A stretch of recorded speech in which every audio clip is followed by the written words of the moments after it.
South Irving Christian Church members say the clothing drive they're putting on right now is all about showing Christian love. South Irving is a very small community, but we have a high homeless rate here in our little town here.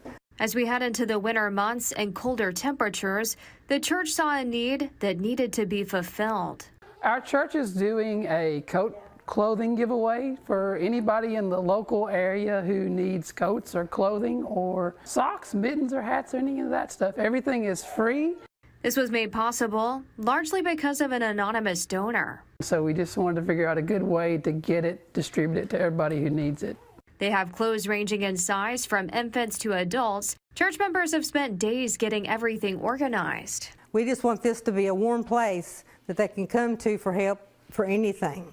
Pastor Matthew Wampler wants anyone who needs clothes, not just in Estill County, but surrounding counties as well, to come get what they need.